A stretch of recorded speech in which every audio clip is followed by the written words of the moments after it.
comenzar. Ok, listo. Ya estamos preparados.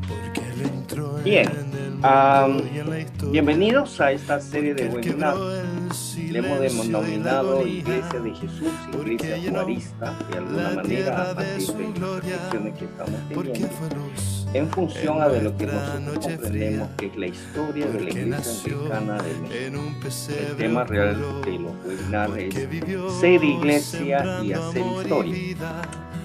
Bueno, esto ha sido y es organizado por el Instituto Teológico San Pablo Apóstol de la Diócesis Anglicana del Sureste de México y también en cooperación del Centro de Estudios Teológicos San Andrés de la Diócesis Anglicana del Occidente de México.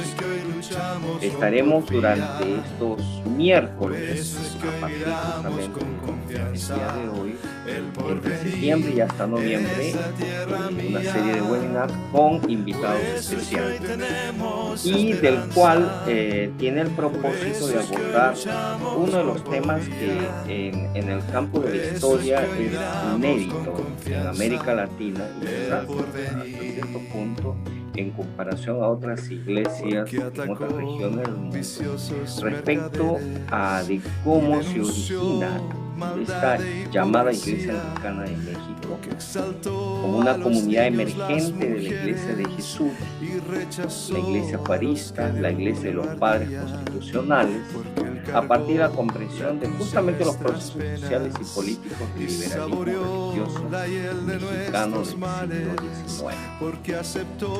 La conferencia de hoy, miércoles 22 de septiembre, tiene como invitado especial y ponente al doctor Tomás Gutiérrez. El doctor Tomás Gutiérrez es peruano, es sociólogo, teólogo bautista, pastor bautista. Es una persona a quien yo personalmente estimo muchísimo. Además, he sido profesor en historia en el seminario, historia de América Latina, de la Iglesia en América Latina. Y el doctor Tomás Gutiérrez nos conducirá un poquito a la comprensión esencial de qué es la historia como interpretación de los sucesos. El arte inclusive de ser, de alguna manera, porque es un arte ser un historiador, del acontecer, sobre todo de nuestra comunidad de fe, ¿no?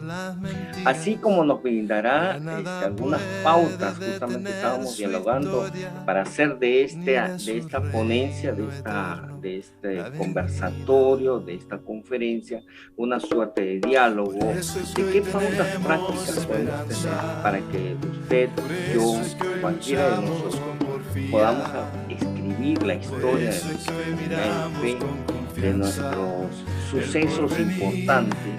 ¿Cómo empiezo? ¿De qué manera?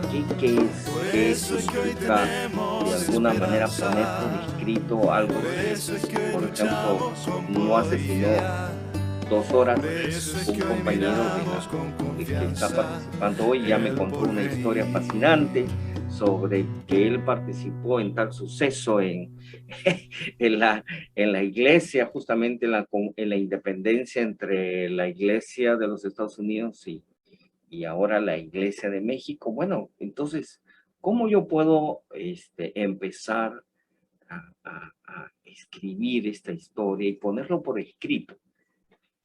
Finalmente, nuestro ponente culmina con un resumen, va a dar un resumen de las grandes líneas de interpretación historiográfica del protestantismo latinoamericano. Me ha juntado el ponente una bibliografía básica para poder comprender cuáles son los historiógrafos, los responsables o los más libros mentados respecto a la historia de la iglesia en América Latina. Tengo yo el listado, así que se lo voy a compartir en su momento, de repente entre los días que vienen.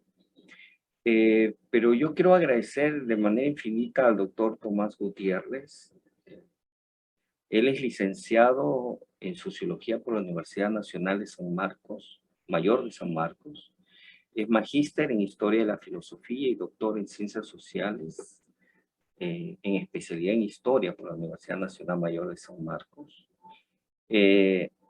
está en un doctorando en Ciencias Políticas y Gobierno en la Pontificia Universidad Católica del Perú.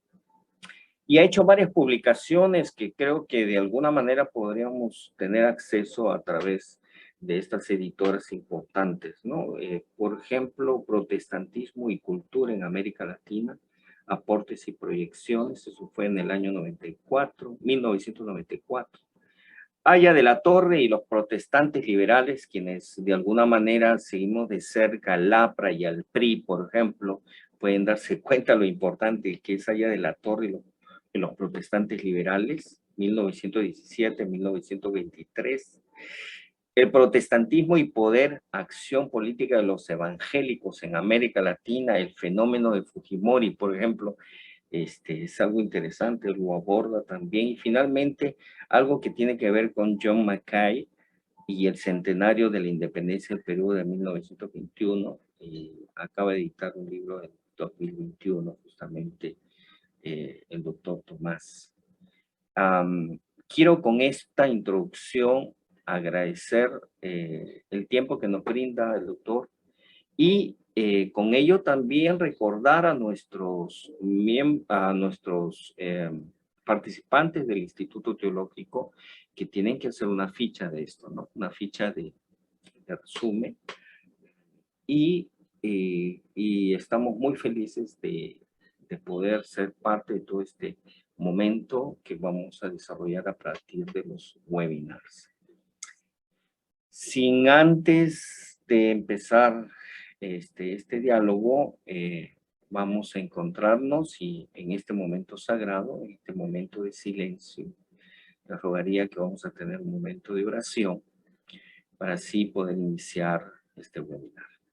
Padre Santo, gracias te damos por el tiempo, por la oportunidad, por ayudarnos a comprender que la historia no solo es tuya, sino es nuestra también, que somos coparticipantes en todo este proceso histórico, donde queremos ser sal y luz. Buscar con ansiedad el reino de Dios y su justicia y visibilizar o retroproyectar tu reino de Dios hoy, aquí, desde y con los excluidos, todo este proyecto de tu evangelio, Señor. Gracias y en tu bendición empezamos.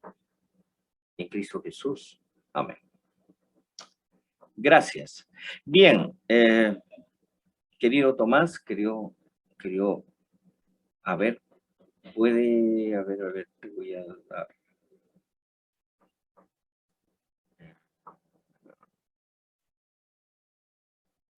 Puedes tomar el...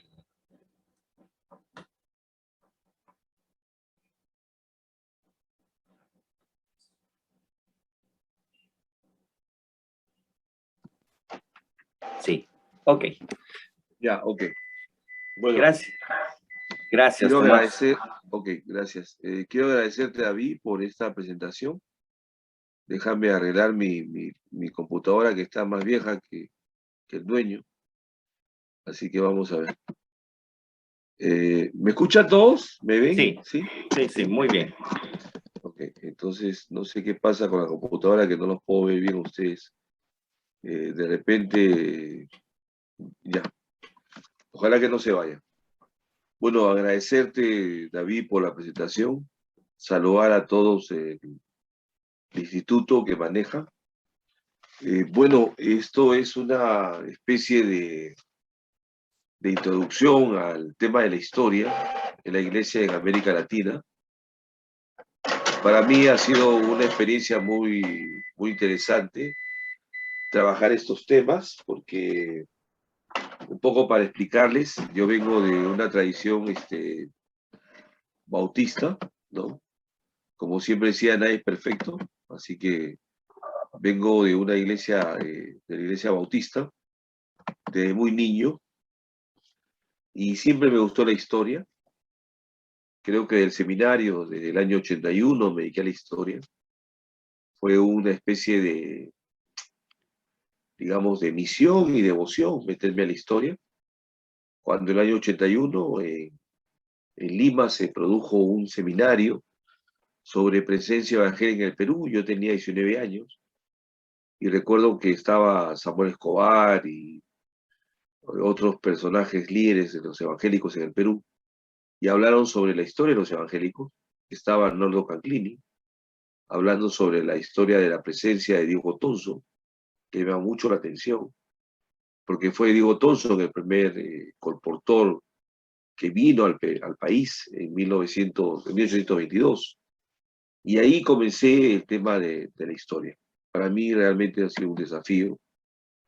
El año 1990 participé en un seminario, bueno, un curso de historia del protestantismo en América Latina, en Brasil, que lo dirigía CEILA, la Comisión de Estudios de Historia de la Iglesia en Latinoamérica, que fue una comisión que se funda en el año 1973 con Enrique Dussel. Y el año 90, yo muy joven, pude ingresar a CEILA y ser parte de la coordinación de los historiadores del protestantismo en América Latina el año 90. Entonces, para mí fue un desafío grande y meterme a la historia del protestantismo latinoamericano. Entonces, desde ahí he estado investigando, trabajando en archivos históricos muy importantes, tanto en Perú y en toda América Latina, en Estados Unidos y en Europa, y tratar de ver los documentos que nos permitan entender la historia. Yo voy a referirme en esta oportunidad a la importancia de la historia, lo que produce la historia y cuáles han sido los trabajos que se han producido en América Latina, ¿no? Yo habría preparado un PPT, pero mi máquina está muy vieja, así no sé, ojalá que me ayude a poder trabajar, pero de repente paso el bosquejo de lo que voy a trabajar con ustedes. De repente sí puedo presentar el bosquejo y si me das como anfitrión para poder desarrollarlo mejor, ¿no? Entonces, y quiero que sea un diálogo, ¿no? Porque la historia es muy importante. Déjame ver si puedo. No, no puedo. Me tienes que autorizar para poder entrar a poner mi PPT, ¿no? Si puedes, David, lo haces y yo presento el PPT. Si no, yo sigo que he preparado lo de esta noche. Muy bien. Entonces quiero partir de tres puntos. Primero lugar, que la historia, porque es importante la historia en las comunidades evangélicas y cómo se ha venido trabajando los diferentes estudios sobre la historia del protestantismo en Latinoamérica. Ahora sí, Tomás, puedes hacerlo. Ya, ok, gracias. Vamos a ver. Ok. Es solamente voy a presentar el bosquejo, queda haciendo la historia y desarrollar este punto de lo que había preparado para ustedes en esta... vamos a ver, ahí está. Es el bosquejo que había preparado. Y de repente por ahí partimos, ¿no? Sobre qué tenemos por historia de la Iglesia, algunas definiciones y características. Quizás va a ser el evangelista Lucas, cuando va a realizar el Evangelio y va a escribirlo, y más adelante va a escribir la historia de la Iglesia a través del libro de los Hechos, cuando él decía lo siguiente en el libro de Lucas, ¿no? Puesto que ya muchos han tratado de poner en orden la historia, y él pone la palabra historia, ¿no? De las cosas que entre nosotros han sido ciertísimas, tal como nos enseñaron lo que del principio nos vieron con sus ojos y fueron ministros de la palabra, me ha parecido también a mí, después de haber investigado con diligencia todas las cosas desde su origen, escribirlas por orden, oh excelentísimo Teófilo. El evangelista Lucas, cuando empieza esto, va a querernos decir que él va a usar algunas fuentes interesantes y va a usar alguna, entre comillas, metodología para escribir el evangelio. Cuando él pone la palabra después de haber investigado con diligencia, entonces uno se pregunta, cómo investigaba Lucas para poder sacar el Evangelio. Como sabemos, Lucas no estuvo con el Señor Jesús, se convierte después, pero él logra, quizás a través de fuentes orales y de preguntas, de respuestas e interrogaciones, escribir el Evangelio. Escribir cómo Jesús, el nacimiento, su vida, su ministerio, sus obras, sus milagros, su muerte, su sepultura y su resurrección. Lucas es muy exacto, como un médico que era y una persona muy instruida. Tratar de hacer una historia muy cronológica, ¿no? Es decir, tratar de hacer la historia con algunos pasos para llegar a concluir con la vida de Jesús. Luego de unos años, y después de haber estado con el apóstol Pablo en algunos viajes misioneros, él escribe luego el libro de los Hechos. Y el libro de los Hechos no es otra cosa que el primer tratado histórico de la iglesia, de lo que la iglesia desarrollaba como tal, ¿no? Cuando dice en el libro de los Hechos, en el primer tratado Teófilo, hablé acerca de todas las cosas que Jesús nos comenzó a hacer y enseñar. Y así comienza a narrar, ¿no? Y me encanta Lucas, porque Lucas va a poder desarrollar los primeros o los inicios de la iglesia cristiana. Va a narrar los primeros diáconos, su elección. Va a narrar los primeros pasajes de sus misioneros al salir a llevar el evangelio a otras partes. Va a narrar el acontecimiento de Pedro cuando recibe la visión y tiene que entrar a otros para evangelizar, no solamente a los judíos, sino también a los gentiles. Y va a narrar el concilio de Jerusalén, el primer concilio de Jerusalén en el libro de los Hechos, capítulo 15. Después comienza él a narrar otros sucesos de los viajes del apóstol Pablo, acompañando a Pablo en muchos de sus viajes. Lucas para mí sería el primer historiador de la iglesia, pero muy interesante cuando dice, después de haber investigado con diligencia. La historia, que son los sucesos en los cuales ocurre anteriores al estado en el cual nos encontramos, ha tenido una serie de personajes muy importantes. Quizás Eusebio de Cesarea, el más conocido por todos nosotros, cuando escribe su historia eclesiástica, va a narrar los sucesos en los cuales empieza la iglesia. Y yo me pregunto a veces si eso es muy importante para nosotros.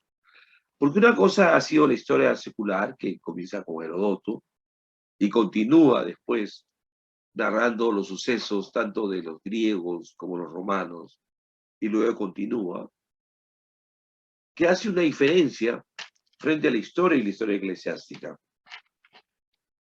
Los griegos pensaban que la historia era una especie de círculo. La historia daba vueltas, ¿no?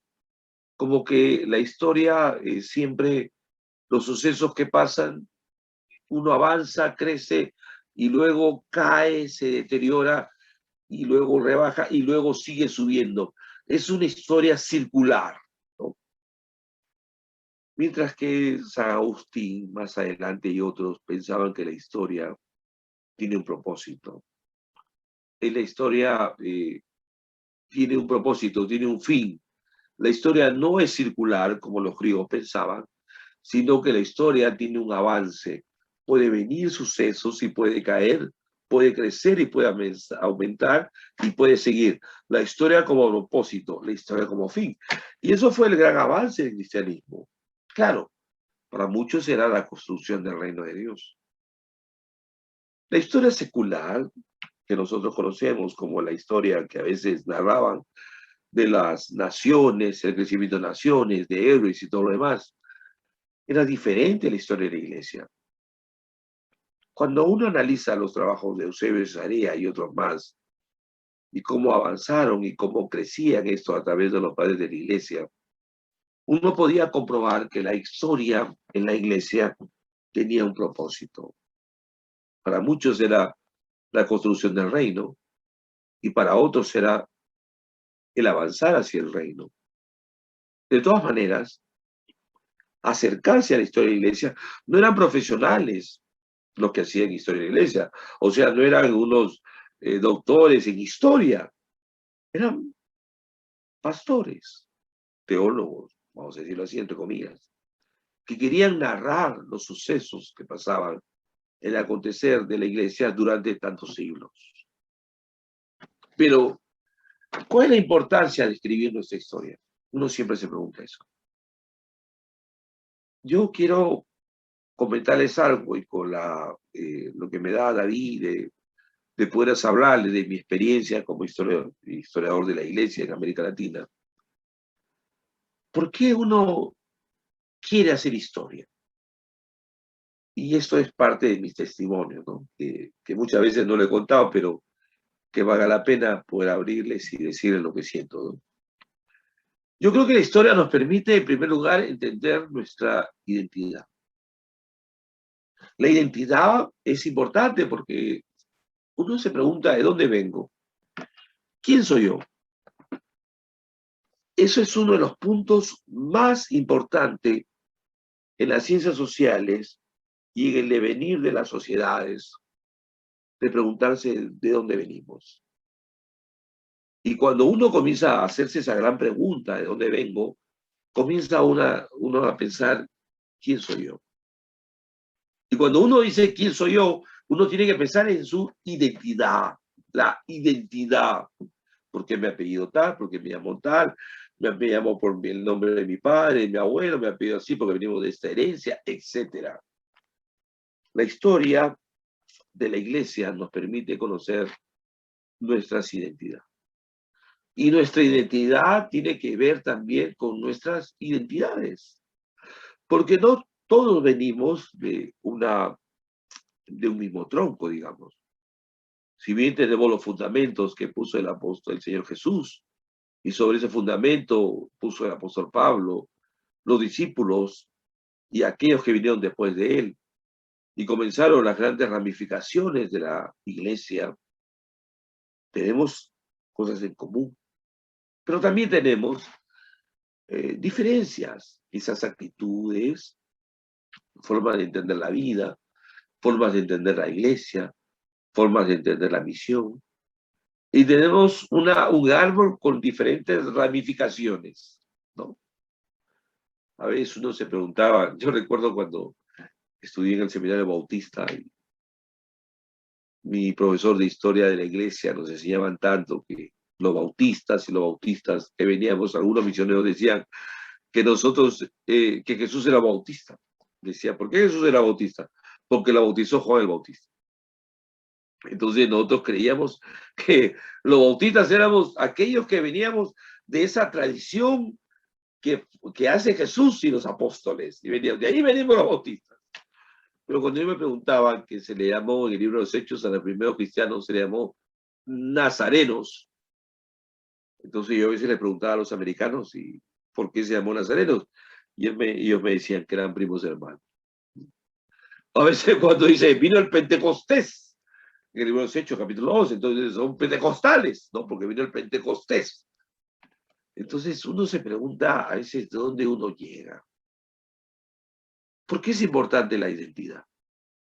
Porque la identidad nos permite quiénes somos. Uno de los problemas de las comunidades evangélicas en América Latina es que no sabemos de dónde venimos. Y es lo que pasa también con muchas iglesias de renovación carismática, que al cabo de algunos años se preguntan, oye, ¿dónde vengo? ¿De dónde soy? Entonces, eso nos permite en la historia, conocer nuestra identidad. El segundo punto es la historia y la comunidad. Es cierto, porque es la comunidad de creyentes que nos permiten tener entre ellos sus prácticas, sus costumbres, su cultura. La comunidad es muy importante en la historia de la iglesia. Es la comunidad que permite elegir a sus primeros diáconos. Es la comunidad que permite apoyar a algunas viudas que tenían necesidades y otras no. Es la comunidad que decide si el evangelio puede ser predicado a otros lugares o no, es la comunidad. Una historia en comunidad significa una historia desde lo más bajo, desde una opción quizás, como algunos comenzaban en el año 73, en el CEILA con Enrique Dussel, ¿no? A hacer la historia del sujeto, desde el más pobre, desde aquellos que sufren y que tienen maltratos y son oprimidos. Desde ahí se hace la historia desde la mujer, se hace la historia de los obreros, se hace la historia de las comunidades indígenas, se hace la historia de los más desposeídos. Desde ahí hacemos la historia. Por eso la importancia de escribir historia dentro de nuestra comunidad. Nuestra comunidad tiene un rasgo muy importante porque nos permite entender y saber, pues, qué hace la comunidad, qué características tiene la comunidad anglicana, la comunidad luterana, la comunidad bautista, la comunidad pentecostal, la comunidad metodista o wesleyana, como quieran llamarle, tiene características diferentes, pero que nos hace siempre estar unidos, es la unicidad que le da. Por eso yo decía que es importante la comunidad. Bueno, ¿y cuáles son los pasos para escribir historia? Eso lo vamos a ver en los comentarios, ¿no? Después de mi exposición voy a poder hablar y comentarles de qué ramas, qué instrumentos usamos para hacer nuestra propia historia.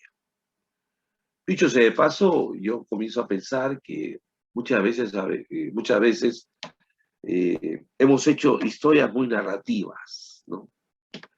Y muy manejadas desde arriba y no entendiendo una historia dentro de los acontecimientos que pasan, ¿no? Hay pasos para escribir nuestra historia, es correcto. Por ejemplo, hoy en día tenemos fuentes muy importantes como los documentos personales, las cartas, las memorias, las actas de las iglesias, los boletines, las fotografías. Hay una serie de fuentes que existen que nos permiten elaborarlas para hacer nuestra propia historia. Bueno, ¿cómo se ha trabajado la historia en América Latina? Es interesante. Entonces yo me preguntaba siempre, y esto tiene que ver con la historiografía, ¿cómo se ha discutido la historia en América Latina? ¿Cómo se ha escrito la historia? Por supuesto, me estoy refiriendo al protestantismo en América Latina. Quizás el primer paso de ver la historia del protestantismo ha sido el hecho de ver el protestantismo como una ideología de dominación.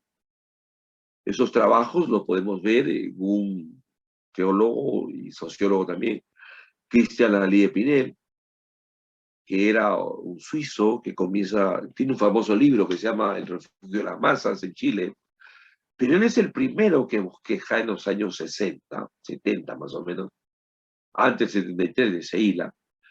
Él bosqueja cómo es la historia del protestantismo en América Latina.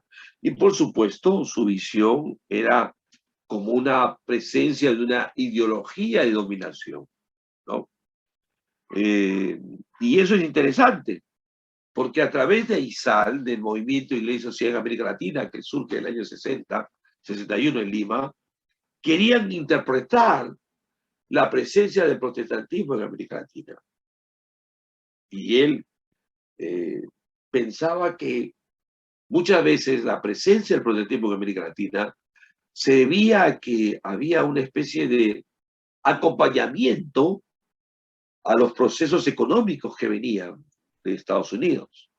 Entonces pensaban que la presencia del protestantismo en América Latina era parte de la avanzada del imperialismo anglosajón. Y eso lo tenemos pues en las perspectivas que tenía quizás José Carlos Mariátegui, que mencionaban que sí, que la llegada del protestantismo a la América Latina después de la guerra de independencia era parte de la avanzada del imperialismo anglosajón. Era como que había los pasos para que el financiamiento del imperialismo, sus fábricas, su dinero, los dólares que podían colocar en América Latina, era parte, o sea que ellos antecedían el heraldo para que vengan estos grandes inversionistas. Cristian Lavie de Pinel presenta un interesante bosquejo sobre esa presencia. Lo que resalta ahí es el tema de la dominación, ¿no?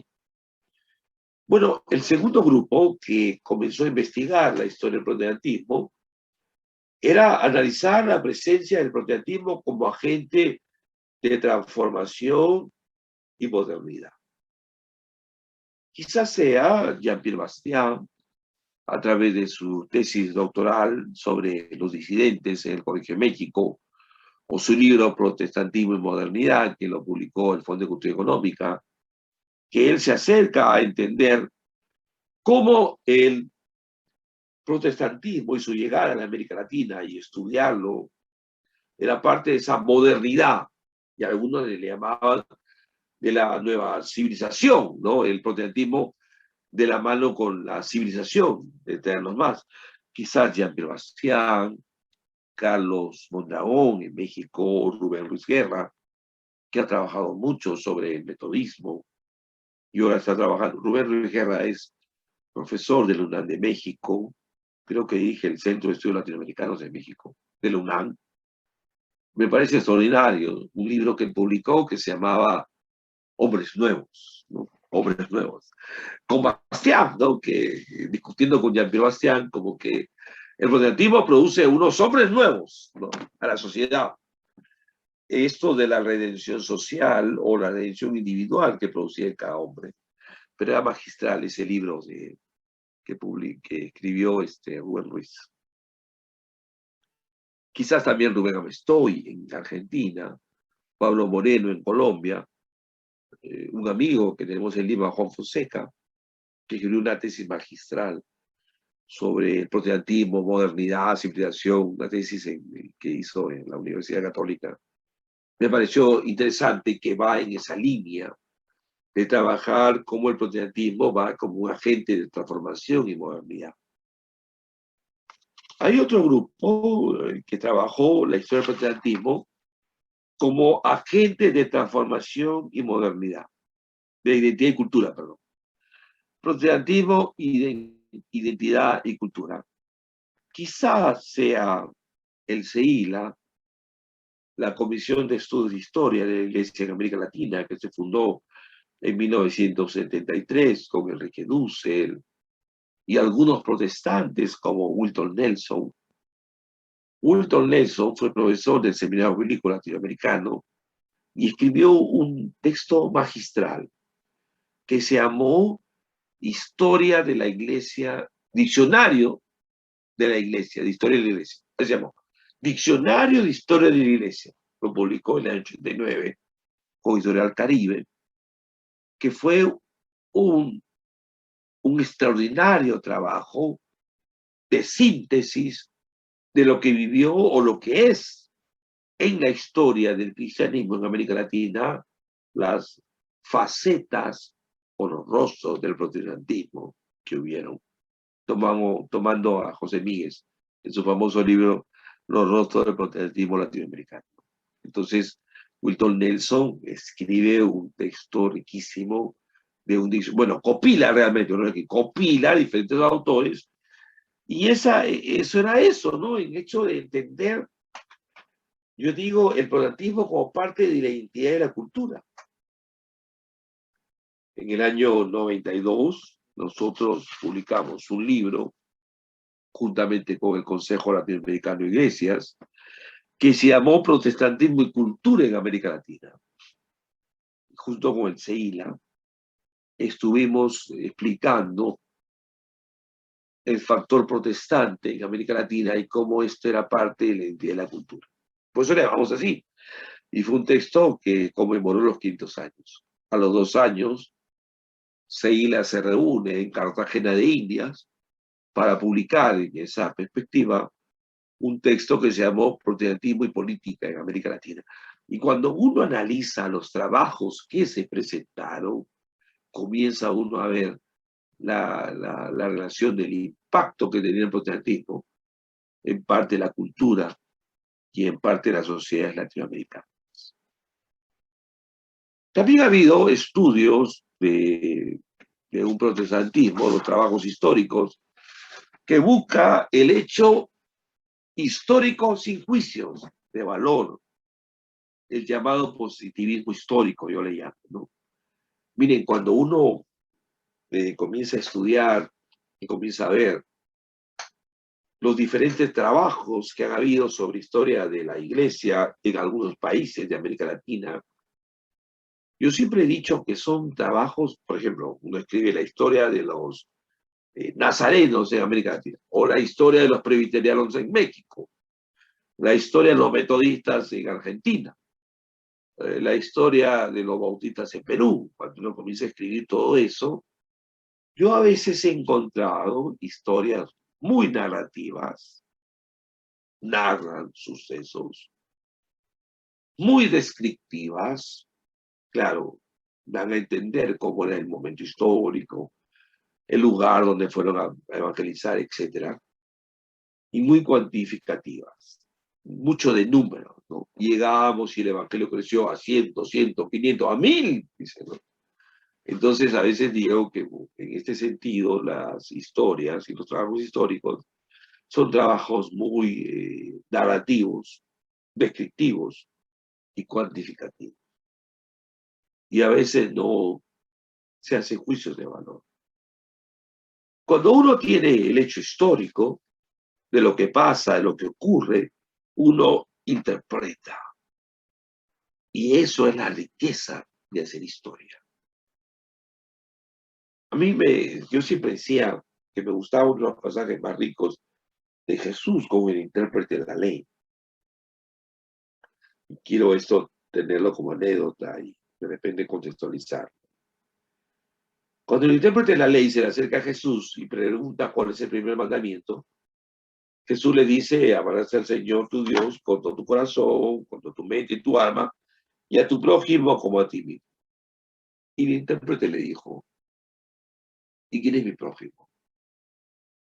Y Jesús le contestó: ¿qué dice la Escritura?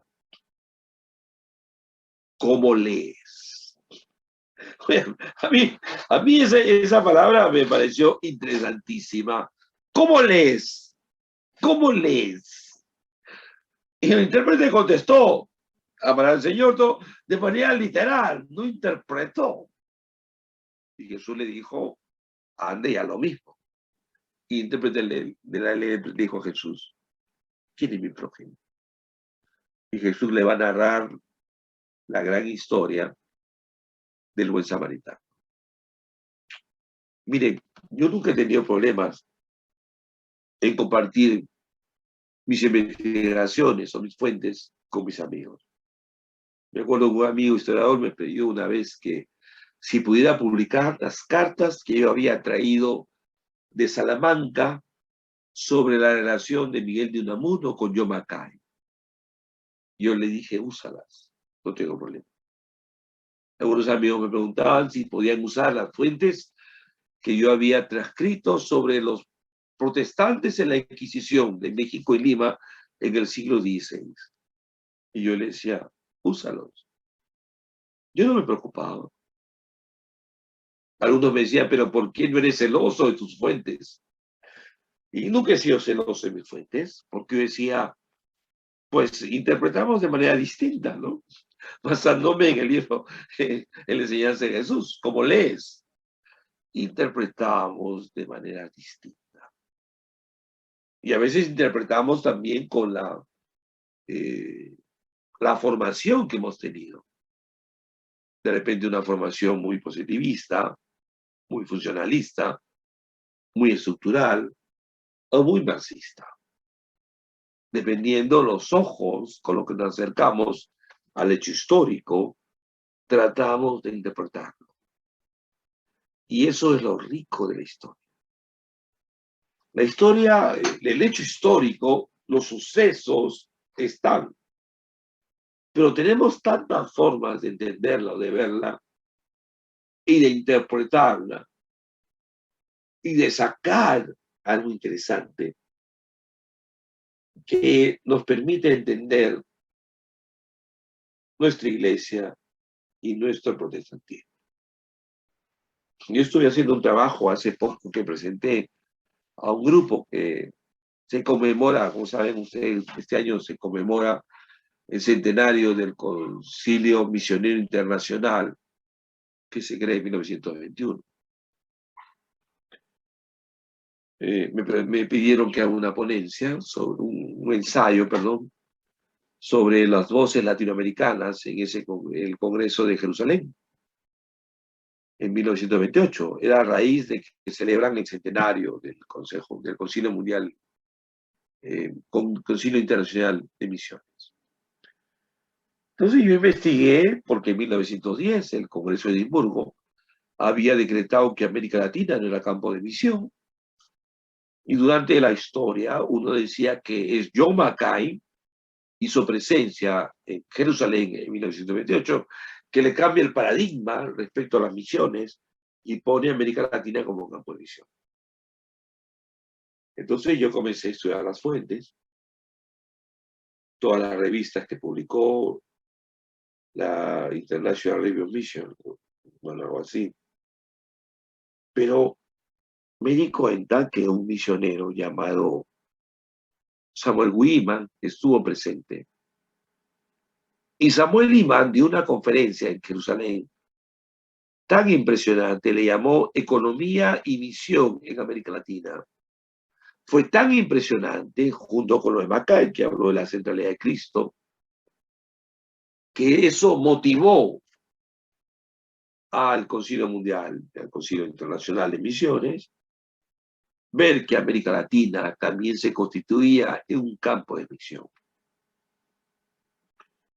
Cuando uno comienza a ver los diferentes trabajos sobre este tema, uno puede observar que era John Mackay, y decían, ¿no?, que John Mackay fue el que ayudó a que se abriera América Latina como campo de misión para las sociedades misioneras de aquel entonces.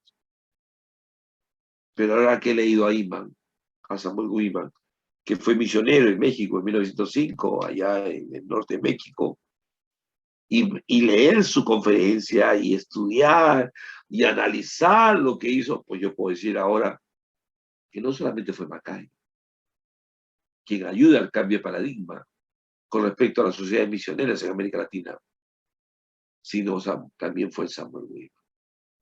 Y cuando uno analiza los mensajes y las propuestas que dijeron, eran realmente extraordinarias.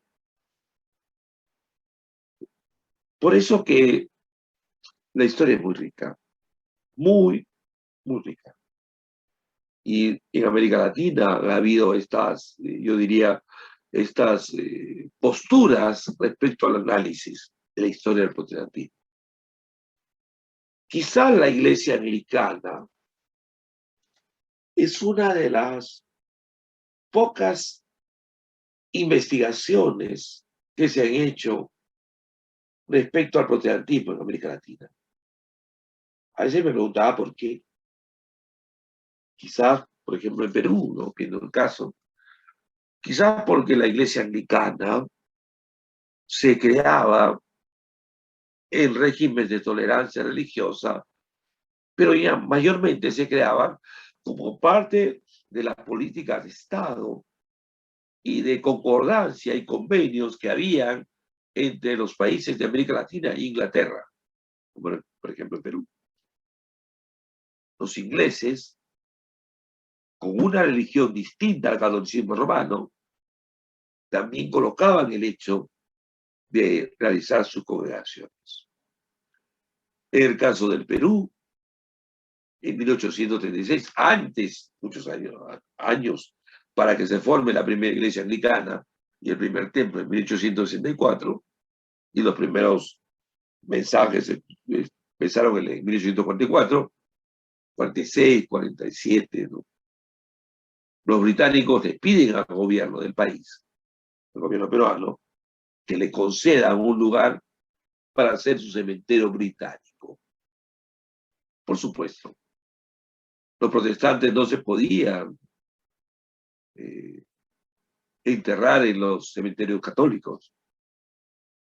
Y se le pide esto al Estado, y el Estado le concede un lugar para que sean sus cementerios. Pero no le llamaban cementerios protestantes, le llamaban cementerios británicos. Bueno, la palabra exacta tendría que ser cementerios anglicanos. Y desde ahí comienza uno a entender la importancia de esa relación entre la propuesta o las inversiones que había, o la economía inglesa, empresarios que estaban aquí, industriales, y cómo esta acompañaba a una especie de religión distinta y de fe, como era el anglicanismo. Creo que por ahí debería ir el hecho de poder estudiar esas relaciones entre Estado, esas relaciones en las prácticas protestantes como tal, y esas relaciones de entender su doctrina, sus prácticas y su forma de entender la iglesia y la misión. Muy bien, ahí quiero quedar, no los quiero aburrir, ya casi 50 minutos, no les quiero aburrir, y empezamos a un tiempo de historia. Sí. Muchas gracias, David. Gracias, Tomás. Más bien te pediría que me devuelvas el ser hospedador, sí, gracias. Yo creo que ha sido interesante, muy interesante, nos ha abierto. Es probable que muchos de mis compañeros y compañeras tengamos algunas preguntas, pero por sobre todo había un tema que creo que si queremos abordar la historia y la iglesia en América Latina, hay un punto que me agradaría que clarifiques, querido Tomás. Es sobre el famoso Concilio de Edimburgo, el consejo, la reunión de Edimburgo, donde finalmente el por qué existe, digamos, extrañamente, digamos, una posición política y eclesiástica para no evangelizar América Latina, y que curiosamente luego, como has comentado, John Mackay y otros más bien plantean desde el lado no católico romano y dicen, pero América Latina sí es misión, ¿no? Entonces, sería interesante que esto también lo puedas explicar un poquito, porque creo que algunos compañeros y compañeras deben tener de importancia este hito dentro del campo de la misiología, de la misión, ¿no? Y dentro del concepto de historia, porque de alguna manera eso hace entrever el por qué algunas de nuestras iglesias tienen un extraño problema de la evangelización en América Latina, por ejemplo, ¿no? Todavía algunos, y hay otros que sí emprenden una evangelización muy primordial en su vida eclesial. Pero, ¿es posible esto, Tomás? ¿Nos puedes Gracias, David. Gracias. Gracias. Mira, realmente la conferencia de Edimburgo fue una conferencia que reúne a diferentes sociedades misioneras que existían en América Latina y en todo el mundo, en China, en Asia, en África y Medio Oriente. Se juntan un poco para poder evaluar cómo se estaba trabajando. Dentro de la conferencia hubieron algunos aspectos en los cuales se discutía sobre dónde iban a ir los fondos y dónde se tenía que poner más énfasis. Y como dicen algunos de la época, en las resoluciones se dijo que América Latina no era un campo de misión.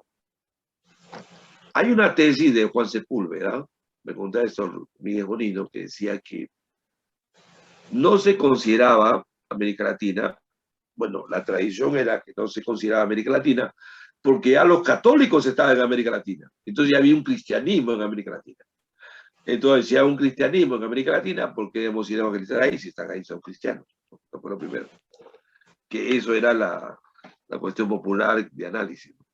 Y la segunda fue de que, como dice Juan Sepúlveda, su tesis decía que había una queja de parte de las iglesias luteranas que estaban en Holanda, en los países, en Suecia, en los Países Bajos, que decían, ¿cómo vienen eso? Estaban los bautistas evangelizando, ¿no? Estos bautistas están evangelizando. Y dice, ¿cómo van a evangelizar esto si acá todos somos luteranos? Entonces él decía, no, que aquellos lugares donde está el cristianismo no puedan ser evangelizados. Esto fue una resolución que no fue del agrado de las sociedades misioneras que ya estaban en América Latina. A raíz de que en 1913 se crea el Comité de Cooperación para América Latina, teniendo a Robert Speer como presidente y a Samuel Wiman, este misionero de la discípulo de Cristo, como secretario ejecutivo de, digamos, de este comité que se forma, que se llamó Comité de Cooperación para Latinoamérica. Ese Comité de Cooperación para Latinoamérica son los que convocan el Congreso de Panamá de 1916 y más adelante el Congreso de Montevideo el año 25, el Congreso de La Habana el año 29 y culminan después de la posguerra el CELA en Buenos Aires en 1949. Entonces, no hubo mucho el hecho de ver a América Latina como campo de misión y es así como las sociedades que trabajaban en el continente se reúnen para crear el famoso Comité de Cooperación para Latinoamérica y convoca estos congresos, ¿no? Entonces hay un cambio de paradigma. Ahora, en el lapso de 1910 a 1928, que fueron 18 años, hay una revista International Review Mission, no se llama, no recuerdo, una revista, bueno, en inglés se me va, una revista que fue publicada en 1912, después del Congreso de Edimburgo, 1912, que va a celebrar sus más de 100 años de revista ahora, que ahora pasa al Consejo Mundial de Iglesias. En esa revista, mira, desde 1912 a 1928, no había ningún artículo sobre América Latina. Y una revista de misión.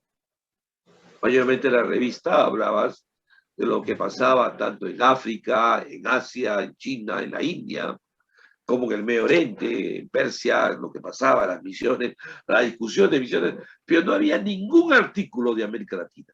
El único artículo que había fue del año 1925 de Robert Speer hablando sobre el Congreso de Montevideo. Después no hay más. Pero a partir de 1928, con la presencia de Samuel Guima y John Mackay, es que la revista abre a estudiar América Latina. Y va a abrir la revista a dos artículos, tanto de Mackay como Wester Bruni, un misionero presbiteriano que trabajó en Chile y en los países del sur, y van a poner los dos artículos. Es decir, el cambio de paradigma de las misiones frente a Edimburgo y Jerusalén es muy importante, muy importante. Y a partir de Jerusalén, ya los apoyos a América Latina serían más precisos, más amplios, pese a que hay una recesión y la Gran Depresión norteamericana en el año 29, aún así se comienza a apoyar con más fuerza a América Latina. Muy bien, gracias David. Gracias a ti, Tomás. O sea, lo que quiero que todos los que hoy estamos participando nos demos cuenta que hay hitos interesantes que de alguna manera configura pues ese ánimo misiológico que existe en ciertas iglesias para evangelizar América Latina y aquellas que más bien se incorporan a la sociedad latinoamericana a través de lo que justamente el doctor Tomás decía, de relaciones diplomáticas, puesto que eran ingleses, estaban a cargo, por ejemplo, de la construcción de los trenes, de las vías, o que estaban comprometidos en ciertos empresas de redacción, por ejemplo, y eran técnicos que venían de otras partes del mundo y querían celebrar su culto. sin que esto signifique que tenían interés de que existieran personas no inglesas que sean anglicanos, por ejemplo. Eso es muy interesante para que ustedes se puedan dar cuenta de que hubo un hito histórico en la cual se tomó la decisión de que América Latina no tenía que tener como prioridad la evangelización. Y eso usualmente fue un compromiso de muchas iglesias llamadas ya iglesias históricas, como la iglesia anglicana, la luterana y muchas otras iglesias. Y por eso, de alguna manera, tenemos que reconocer que en este relato que nos comenta justamente el doctor Tomás, podemos entender el por qué nuestra propia iglesia, por ejemplo, no tiene muchas habilidades en la evangelización. No estamos muy interesados, algunos, por ejemplo, de tener 2, 3 parroquias, crecer, multiplicarnos, abrir una iglesia en el garaje de nuestra casa o cosas así, cosa que curiosamente en el día de hoy estamos aprendiendo a partir de nuestras hermanas iglesias evangélicas, protestantes, bautistas, las free church, las muchas iglesias libres evangélicas que tienen una capacidad de crecimiento, de construcción de comunidades, etcétera, ¿no? Cosa que, por ejemplo, yo sé que, por ejemplo, en muchas iglesias anglicanas en otras partes de América Latina, pues les cuesta un poquito esto, pues la idea de hacer proselitismo, por ejemplo, es un término que nos espanta, ¿no? Entonces, y nos espanta por un hecho que tiene que ver con este hito histórico, ¿no?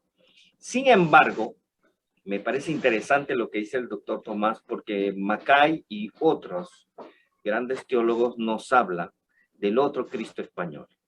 Entonces, y reverdece la idea de ese otro ser cristiano que mira el proyecto de Dios en América Latina, que ya no es el de ser católico, el ser bautista, el ser anglicano, sino el de estar bajo un proyecto, el proyecto del reino, y es en la medida de esto que tenemos que hacer historia.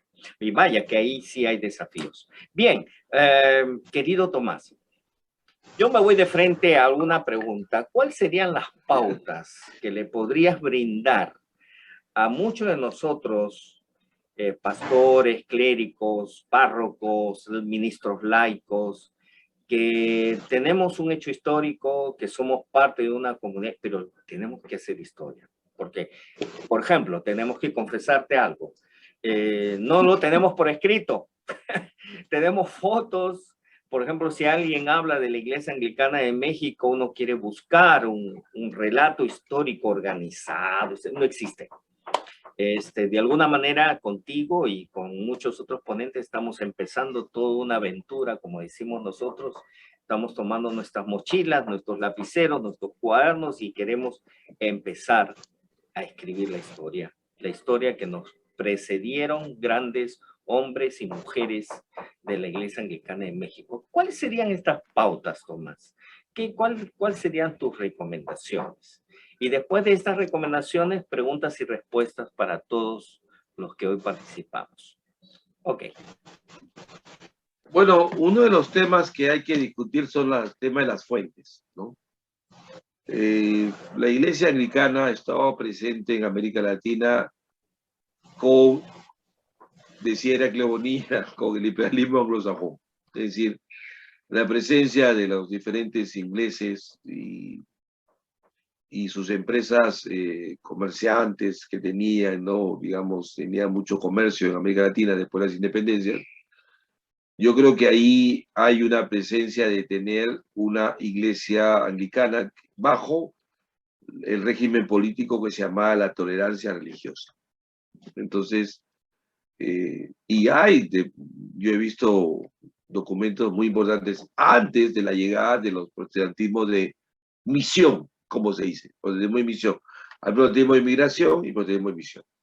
Entonces, sí hay muchos documentos, ¿no?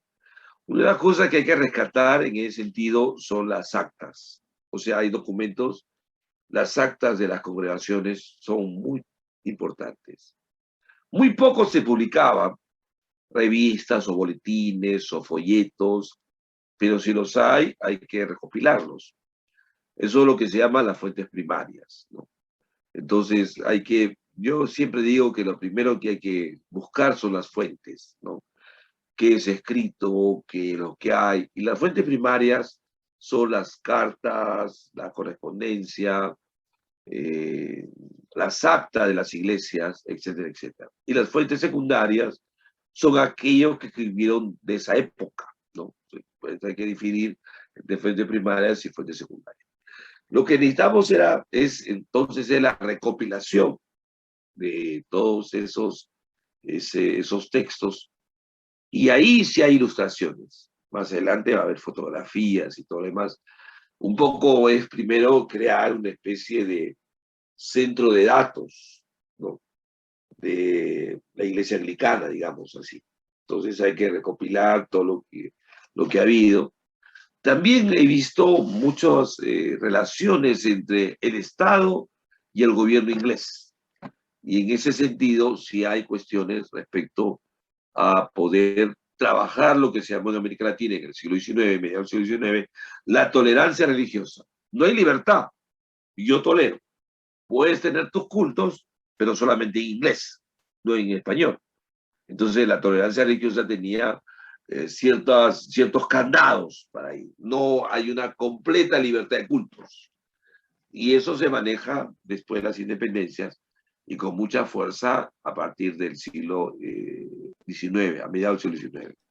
Lo que acabas, permíteme Tomás, lo que acabas de comentar sobre esa, o sea, tenemos que tener esa capacidad de recopilar datos. O sea, quizás mucho antes de escribir, por ejemplo, la historia de mi parroquia, tenemos que darnos un tiempo de la recopilación de datos, fotos, memorias, actas que escribe la parroquia.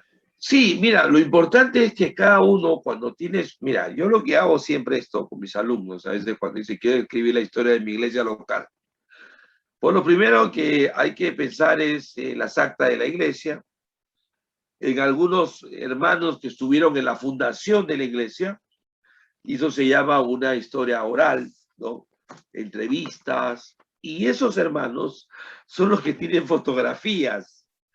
Hace poco estaba mal, por ejemplo, la IEP, había un pastor que salió de la IEP que se llamaba Pedro Vilches, su hija, casada con un hermano acá, con Miguel Bardales, tenía documentos y cartas de su padre de los años 50 y fotografías de los años 50.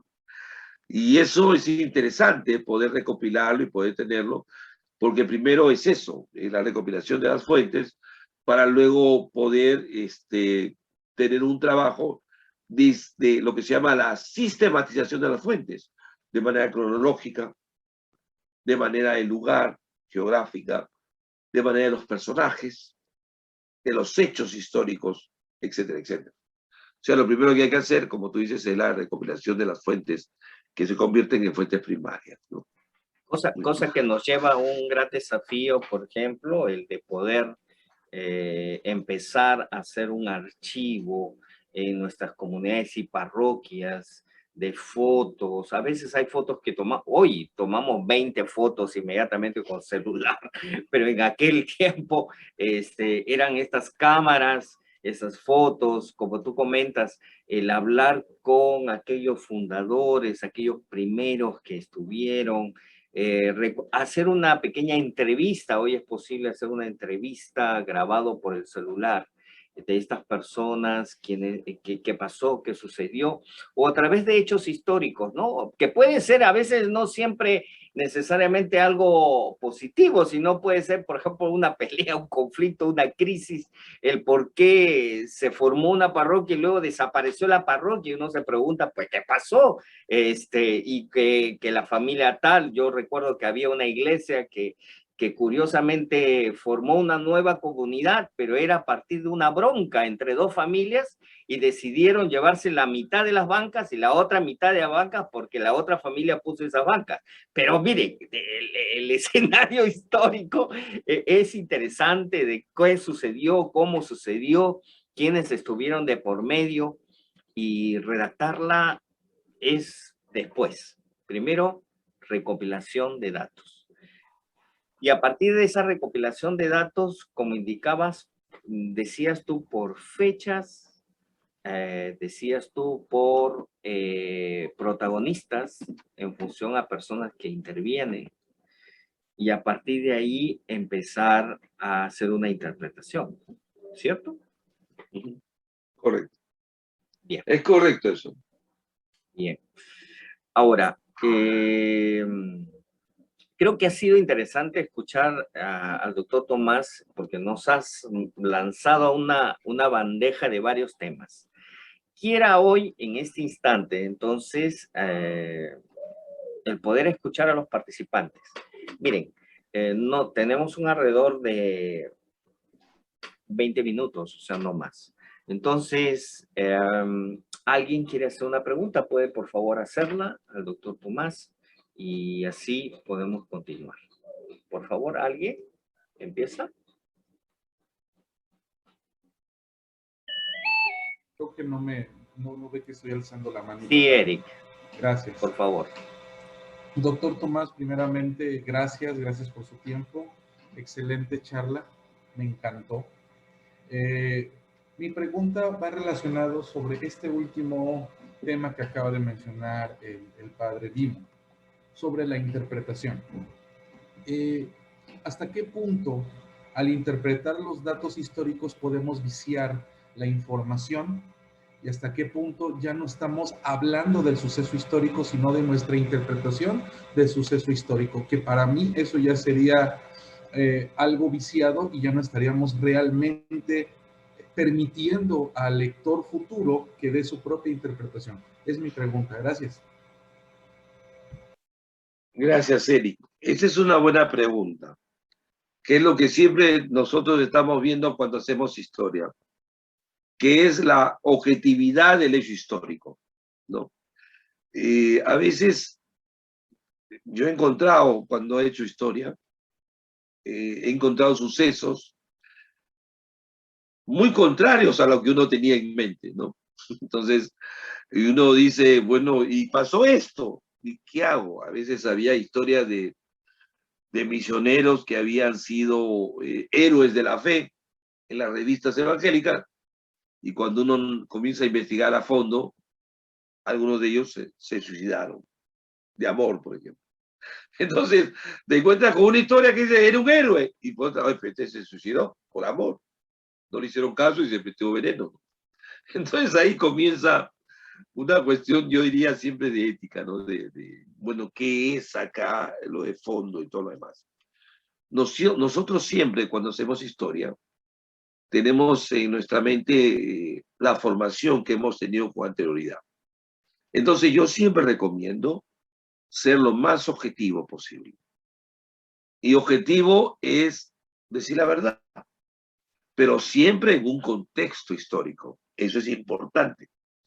Porque a veces lo sacamos al personaje, mira lo que dijo, pero no lo entendemos en el contexto que dijo, ¿no? En el contexto, en el lugar, en el momento, cuando él puede decir algo o pueden hacer algunas acciones. Por eso yo siempre digo que la objetividad va de la mano con los contextos, con los temas que se estaban dando, y siempre hay que recurrir a las máximas fuentes. A veces en mis trabajos siempre he dicho, podría ser, ¿no? Nunca he dicho de manera categórica, y fue, ¿no? Cuando tengo alguna dificultad, una fuente que me pueda fallar o que no la pueda descubrir o entender. En el ejemplo, siguiendo el Congreso de Jerusalén del año 28, la historiografía latinoamericana siempre decía Macay. Macay, que con Macay estuvo, ¿no? Y cuando uno comienza a revisar las fuentes y de manera objetiva, uno analiza que no solamente fue Macay, que fue este misionero que trabajó en México en 1905, allá en el norte de Sinaloa, uno dice, oye, pero fue también Iman, Samuel Wiman, quien con su ponencia ayuda al cambio de paradigma en la misión. Entonces, ¿cómo hago yo como historiador? Entonces yo voy a decir, Macay no fue, o voy a decir, en este último trabajo se complementaron. ¿No? Mira, qué bonita la historia, ¿no? Entonces yo cuando digo, oye, Macay fue un mensaje cristológico, pero Iman fue un mensaje social, y ambos complementaron para que el Concilio Misionero Mundial cambie la perspectiva de misión para América Latina. Entonces, eso es lo rico de la historia. Yo lo que siempre he dicho cuando hago historia es no engañar, ¿no? Porque a veces tenemos fuentes que lo guardamos, no, esto no sale a luz y lo guardamos y lo cuidamos. Y eso va con una ética del oficio del historiador, ¿no? Por eso me encanta cuando yo decía esa introducción que hice de Lucas, ¿no? Después de haber investigado con diligencia. O sea, yo me imagino que Lucas, para escribir esto, tenía que haber hablado con los actores sociales de aquello, ¿no? Con los sujetos sociales, con la gente, lo que pasó, quién estuvo. Por eso el Evangelio de Lucas es tan exacto. A mí me encanta. Cuando habla, ¿no? Siendo gobernador, ¿no? Augusto César. Oye, ese pasaje de Lucas 2 te ubica el Evangelio en el personaje y en el imperio y en el gobierno de la época. Cuando dice, fue apresado bajo Tiberio, el gobierno de Tiberio. Oye, uno dice, y hubo una gran hambre en el gobierno de Claudio. Oye, yo digo, este tipo, qué fantástico.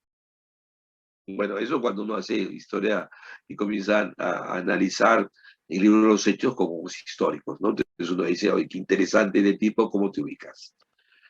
Ahí viene la interpretación. Entonces yo creo que la interpretación va a entrar mucho en la formación que hemos tenido, en los contextos que realizamos, para que tengamos una buena objetividad en los sucesos que hay. Porque después viene el debate, ¿no? Porque a veces dicen, no, este se equivocó, dijo tal cosa, y entonces yo siempre digo, para cuidarnos de eso, yo siempre digo, cuando tengo duda, puede ser, ha podido ser, quizás por ahí fue, no de manera que fue, ¿no? Eso quizás es parte de lo que me salva cuando hago alguna interpretación que todavía no he completado las fuentes para ser más veraz o afirmar los sucesos que se han podido, ¿no? Muy bien, gracias. Tomás, es interesante notar que, por ejemplo, cuando hoy en el día se habla de historiadores que blanquean la conquista española y ya no le hablan conquista española, le hablan encuentro de continentes, ¿no? Como tú dices, a veces hay interpretaciones como lo que ocurrió con los reformadores del siglo XVI y el movimiento de la contrarreforma también no era solo el de responder a la reforma del siglo XVI con teología, sino con historia. Historiadores que comenzaron a decir cosas de Lutero y de Calvino que no necesariamente eran verdad, pero era una manera de disuadir el pensamiento modernista, religioso del siglo XVI. Por ejemplo, hasta el día de hoy es verdad, Lutero era un hombre en un contexto donde todo el mundo era antisemita, o sea, no podríamos nosotros dejar de pensar que Lutero, al escribir sus escritos contra los judíos, no estaba sino dentro de los factores sociales, culturales de su tiempo. ¿Quién en ese tiempo no era antisemita? Todo el mundo lo era, y la teología estaba impregnado de ese antisemitismo, ¿no? Es interesante ver que también a su vez la historia escrita de la iglesia en América Latina ha sido teñida de una contrarreforma, ¿no? Es decir, hay historiadores católicos romanos que en realidad han tratado de no poner por escrito y no reconocer procesos eclesiales de las iglesias no romanas, por no llamar protestantes a todas. Inclusive existe un claro interés de desvirtuar, digamos, ciertos procesos socio-religiosos de movimientos no romanos, al grado de tratar de demostrar, por ejemplo, todavía la validez, digamos, de un modo, digamos, presente de la iglesia romana en América Latina como la iglesia que se interculturó, ¿no? Totalmente en nuestra región. Pero en fin, yo creo que lo que ha sido interesante en este diálogo con Tomás y Eric es darnos cuenta de que hay que tener buenos ojos y buenos oídos, ir a las fuentes y ser objetivo en la historia, porque también hay historia y historias. Y creo que de la Iglesia Anglicana de México se puede decir mucho, sobre todo si algunos comienzan a investigar qué significa la Iglesia de Jesús, por ejemplo, habría que revisar los hechos y los documentos que en realidad o no existen o han dejado de existir o han sido desvirtuados a partir de una interpretación predicha, ¿no? En fin. Otra pregunta, por favor.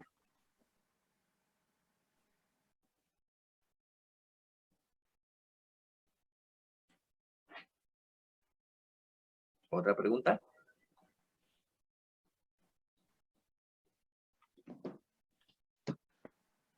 Bueno, si no hay preguntas, no hay problema, así que o me han entendido o no me han entendido mucho, pero no hay problema. Para mí está muy bien. Más bien, yo les agradezco este tiempo y gracias, David, por permitirme llegar a mis hermanos anglicanos y realmente yo estuve estudiando, les cuento, los cementerios anglicanos, ¿no? Había una historiadora cubana del año 92. Ella presentaba, me acuerdo en Seguila, presentaba una ponencia sobre los cementerios protestantes. Dice que en Cuba, como bueno, después de 1898, cuando gana los Estados Unidos con España, y se posicionan de Cuba y Santo Domingo y todo lo demás, ellos decían que los misioneros llegaban. Entonces habían cementerios bautistas, anglicanos, presbiterianos, metodistas. O sea, en Cuba cada denominación tenía cementerios. Entonces decía, estos evangélicos ni en la muerte se unen, decían. Entonces había cementerio. Entonces a mí me fascinó mucho y eso me motivó a estudiar el cementerio británico. Los cementerios británicos son los cementerios anglicanos. En 1836 se forman los cementerios y no le llamaban protestantes, sino británicos, porque la palabra británico iba con lo anglosajón, ¿no? Entonces era iglesia anglicana. Y cuando yo comencé a estudiar el cementerio, bueno, estudiaba el cementerio más una cuestión etnográfica, no de ver cómo se enterraban, era curiosísimo poder apreciar las lápidas de los hermanos anglicanos, ¿no? En las lápidas estaba el imaginario de la muerte. En algunos decía, está con el Señor. Y habían textos bíblicos, pero no habían imágenes de vírgenes, ni de santos, a veces ni de Cristo, solamente cruces y textos bíblicos. Eso me llevó a entender cuál era el imaginario de la muerte de los anglicanos y del protestantismo antes de la llegada de las misiones de migración y de misiones sociedades misioneras de misión que llegaron después de mediados del siglo XIX, ¿no? Y uno podía entender que había una cultura protestante en el imaginario de la muerte frente al catolicismo romano, que en los cementerios decía orar por su alma, ¿no? Porque la visión católica era que estaba en el purgatorio, y no en el protestantismo anglosajón, que la muerte es la presencia de la persona con Dios inmediatamente, ¿no? Entonces jamás decía orar por su alma. Entonces había una cuestión de entender un imaginario de la muerte del protestantismo anglosajón, del anglicanismo, de decir, está con el Señor, entonces vivo y actúo para el Señor. Vivo y comento para Dios. En cambio, el catolicismo romano era, no sé a dónde me voy. Entonces vivía en una completa cuestión de cuidado, de protección, de decir, tengo que pagar mis culpas y de temores. Eso me llamó mucho la atención en este ensayo que me motivó esta historiadora cubana de poder entender el imaginario de la muerte en los cementerios anglicanos. Y me llamó mucho la atención de todo ese pensamiento y lo que había detrás de eso, ¿no? Tomás, y bueno, una anécdota, ¿no? Tomás, creo que lo interesante de esto de los cementerios, por ejemplo, tiene que ver también con la presencia hasta interreligiosa. Es decir, en los cementerios católicos no podían ser enterrados los judíos. Así es. Y, por ejemplo, en el cementerio británico estaban, o sea, habían cruces y algunas cruces celtas inclusive, más unas lápidas con la estrella de David. Entonces uno, ¿qué pasó aquí? Luego conversando con el rabino, pues me comentaba de que sí, pues la intolerancia con semita existía y por lo tanto me dice que el cementerio británico era un lugar donde podían descansar en paz aquellos que eran judíos, ¿no? Y esto también es interesante, cómo en el imaginario de la muerte en el que todos pueden llegar indistintamente de la fe, era posible en el cementerio británico, ¿no? Quizás también con esta idea del Commonwealth, ¿no? Es decir, la comunidad, el concepto de la comunidad y el concepto de la pluralidad en esa comunidad. Bien. Yo estoy muy agradecido, Tomás, por esta ponencia. Sí, Gustavo, perdón, tienes una pregunta, por favor, dale. Pues una pregunta, reflexión ahí es, Tomás le saluda a Gustavo de Guatemala. Cuando yo estuve en México, eso sí me llamó la atención. Yo fui secretario del Obispo de Occidente y yo pues siempre he sido muy dado a la devoción de andar en las bibliotecas, pero me llamaba lo que me impresionaba era la pobreza de la biblioteca. Uno, en literatura actual, pero también en compendios que pudieran dar elementos de lo que estamos hablando ahora, pues. Pero lo que sí encontré, y yo me fui a vivir a un pueblo fuera de Guadalajara, siempre he sido pueblerino, y encontraba familias. En México sucede, por lo menos en la parte de Occidente, en algunas partes de Centro, Occidente, Norte, hay familias que, digamos, hay congregaciones que son dinastías familiares. Hace poco murió, por decirlo así, la última decana, a los 90 y pico de años, una señora muy devota, pero también muy abierta, muy consciente y la formación había sido muy pobre. Entonces, a mí lo que me hace, digamos, es como este reto que se lanza al recopilar información, datos. Yo estoy pensando y también en el cuestionamiento que hacía el padre David de la evangelización, pues. Y siempre he sido inquieto de esa dinámica metodológica de ir, de salir, ¿no? Y por ejemplo, una de las cosas que a mí me han hecho hacer un trabajo, sobre todo en población vulnerable y excluyente, es el que muchas veces, ¿por qué la gente no se acerca a la iglesia si decimos aquí todos son bienvenidas y bienvenidos, aquí todos pueden entrar, pero no entran? Y es que la iglesia también no ha sabido ir hacia afuera, hacia extra, solo hacia interno. Y yo lo miraba con estas familias en el occidente, estas familias o matriarcales o patriarcales que tenían todo el poder, que todavía añoraban el libro negro, muchos detallitos y cosas así, ¿no? Entonces ahora me estoy pensando en el sureste, porque yo realmente me llaman una de las cosas de la atención era por qué el sureste, cuando se dividió la iglesia, el sureste pudo ser diócesis. ¿Cuáles son los antecedentes? ¿En base a qué? Si, por ejemplo, en nuestra tradición episcopal, para ser una parroquia tiene que ser autosuficiente, autosustentable, ser madura, sea como, ya estoy listo pues para irme y tener mi casa y sin dependencias, ¿no?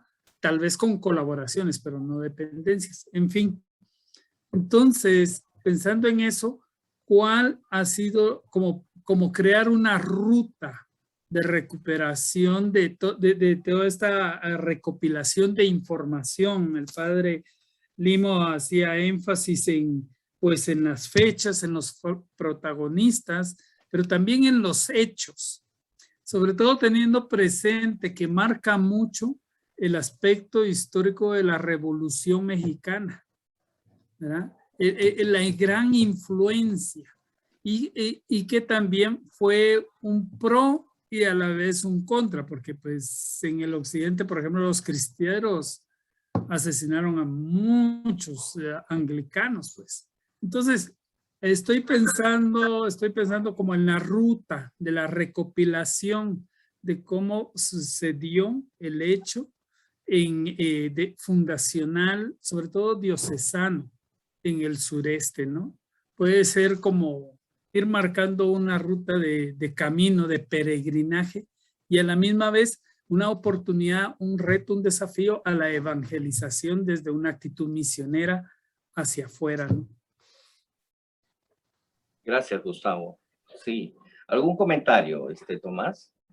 Muy bien, Gustavo. Bueno, felicitarte por esa reflexión que tú haces, sobre todo en esas fuentes, ¿no? De esas personas que han tenido tantos años. De verdad que yo les animo a los que tienen tantos años. Ellos tienen documentos, fuentes, te narran sucesos. Esa se llama historia oral. Y yo les voy a dar un documento, cómo los documentos personales forman parte de nuestras fuentes primarias para una historia de la iglesia, ¿no? Y realmente eso me fascina a mí. Siempre yo estoy entrevistándome, hablando, pidiéndole fotografías, pidiéndole, a veces tiene las actas, ¿no? Entonces ellos son los que recuerdan cómo se forma. En base al tema de entender la formación eclesiástica y cómo nace la iglesia, eso es identidad. Y eso te permite empezar otras congregaciones. Miren, la tarea suprema de la misión es la evangelización. Si no evangelizamos, nos morimos.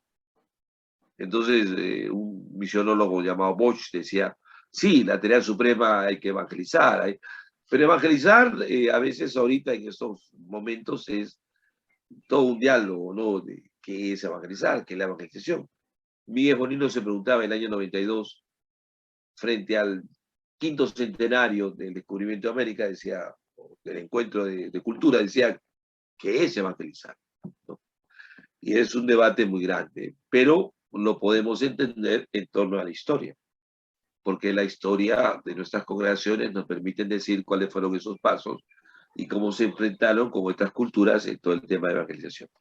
Entonces, a través de Gustavo, yo les animo a buscar dentro de sus congregaciones algunas personas que hayan nacido en la iglesia y que sean de generaciones muy anteriores, de poder recopilar y recolectar todos los documentos que puedan ver para una historia propia. Entonces yo siempre digo una historia local, no siempre decía hay que aprender la historia local de la iglesia local, después de la iglesia que nace en la diócesis como tal y la iglesia en general, ¿no? Entonces vamos de un estudio inductivo, que se puede decir, ¿no? De lo particular a lo general. Y así vamos metiéndonos cada vez más en descubrir y entender cómo fueron los pasos del nacimiento de nuestras propias congregaciones. Eso es. Muy bien, Gustavo. Además que los hechos históricos además que los hechos históricos terminan siendo luego en el camino como una suerte de cadenas que se van uniendo y van dando razón a muchas otras razones y que se va descubriendo cada vez más y más esta conceptualidad de la historia que queremos nosotros para nuestra Iglesia Anglicana de México. Yo estoy muy agradecido, Tomás, por esta noche. La verdad, nos has ayudado a, como que se abre así la cortina y estamos hablando de esta historia de las iglesias no romanas, llamadas protestantes. Quizás para algunos anglicanos el término protestante medio que no, algunos dirán, no, la iglesia anglicana no es protestante. Yo creo que somos tan protestantes, tan evangélicos y tan católicos como ustedes no se imaginan. La cuestión es vernos en ese escenario de cómo está este modo de del otro modo de mirar a Cristo. Es un desafío aquí en América Latina. Y por otro lado, ¿qué es lo que vamos a hacer en los siguientes webinars? Porque el doctor Tomás nos ha abierto la mirada, por ejemplo, del famoso hito de lo que ocurrió en esa gran conferencia donde deciden que América Latina no debe ser evangelizada. Y por otro lado nos ha explicado qué es historia. Por otro lado nos ha hablado de las famosas líneas del protestantismo en América Latina. A partir del siguiente webinar tendremos al reverendo Efraín Velázquez Gutiérrez, que nos va a hablar qué significa la reforma de la iglesia en Inglaterra.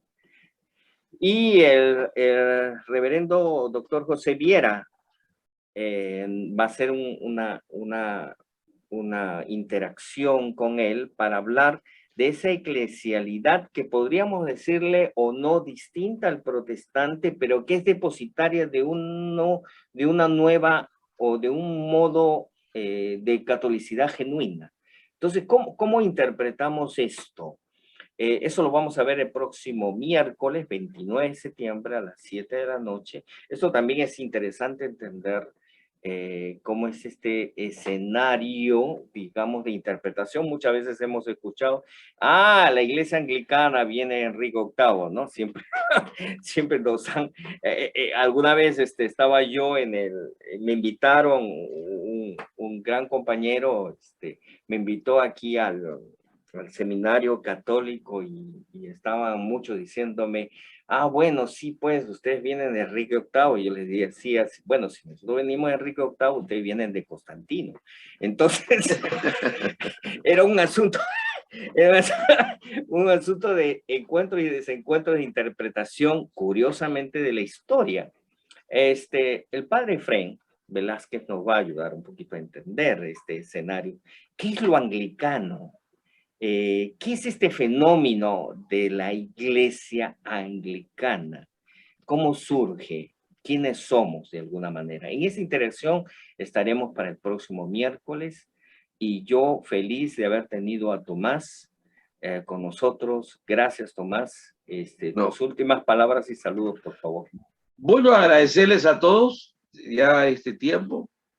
Voy a seguir escribiendo. Yo me dedico ahora solamente a la investigación y a la publicación. He sido docente en la Universidad de San Marcos y he trabajado en el Congreso de la República como alto funcionario, secretario técnico, 20 años. Y así que estoy dispuesto a cualquier consulta o cuando comiencen a estudiar su historia, a poder asesorarles y poder ayudarles con mucho gusto. Estoy dispuesto a apoyarles en sus peregrinajes de la historia del protestantismo y del movimiento anglicano. Y gracias, David. Siempre ha sido un gusto verte y me alegra mucho que estés motivando esta búsqueda de identidad y cultura protestante que tanto necesitamos hoy en América Latina. Y me despido. Que Dios los bendiga mucho y verdad sus oraciones para que su servidor siempre esté sanito, porque esté un poco delicado, sanito y seguir estudiando. Y Dios los bendiga grandemente. Me despido. Gracias, Tomás. Gracias a todos ustedes. Gracias por esta noche. Buenas noches. Gracias. Muchas gracias. Bye, bye. Hasta luego. Buenas noches a todos. Hasta mañana. Gracias. Bendiciones. Hasta mañana a todos.